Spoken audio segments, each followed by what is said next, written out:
নমস্কাৰ বন্ধুসকল, আজি আপোনালোকক দেখুৱাবলৈ লৈ গৈ আছো অৰুণাচলৰ আটাইতকৈ ধুনীয়া ৰেলৱে ষ্টেচনখন। হয়, অৰুণাচলৰ ৰাজধানী ইটানগৰৰ পৰা প্ৰায় 20 কিলোমিটাৰ নিলগত অৱস্থিত এই নাহৰলগুন ৰেলৱে ষ্টেচনটো দেখাত খুবেই ধুনীয়া। এক প্ৰাকৃতিক মনোৰম পৰিৱেশৰ মাজত অৱস্থিত এই ৰেলৱে ষ্টেচনখন আপোনালোকক আজি দেখুৱাবলৈ চেষ্টা কৰিম।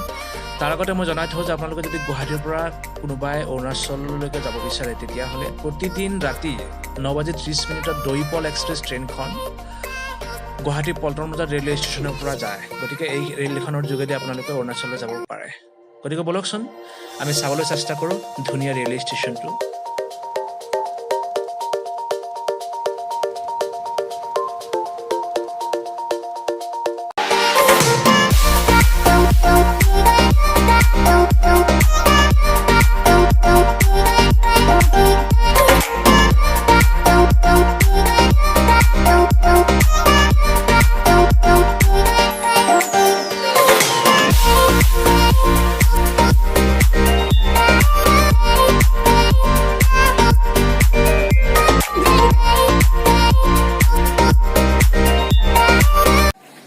হেল্ল' ফ্ৰেণ্ডছ, মই এতিয়া আহি পাইছোঁ নাহৰলগুন ৰেলৱে ষ্টেচন। এইটো অৰুণাচলৰ ৰাজধানী ইটানগৰৰ পৰা প্ৰায় 20 কিলোমিটাৰ দূৰত।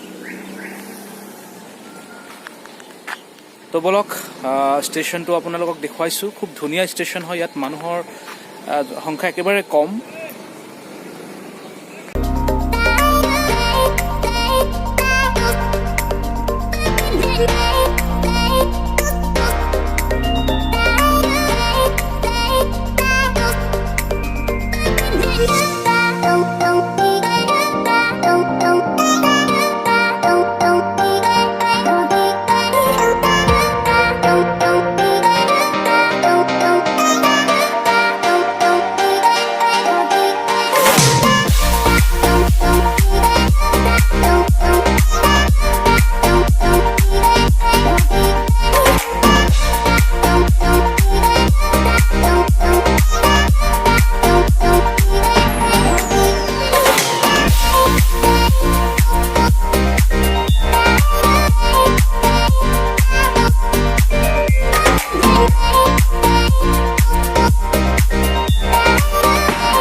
তো বন্ধুসকল নাহৰলগুন ষ্টেচন এইখিনিতে সামৰিছোঁ মোৰ ভিডিঅ'টো যদি ভাল পাইছে তেতিয়াহ'লে মোৰ চেনেলটো ছাবস্ক্ৰাইব কৰিব শ্বেয়াৰ কৰিব লাইক কৰিব মই এনেকুৱা বিভিন্ন ঠাই দেখুৱাবলৈ চেষ্টা কৰিম আমি অতি সোনকালে খুব সোনকালে গৈ আছোঁ বেংগলোৰত বিভিন্ন ভিডিঅ' দেখুৱাব লগা আছে আপোনালোকক গতিকে আপোনালোকে আমাৰ চেনেলটো ছাবস্ক্ৰাইব কৰক থেংক ইউ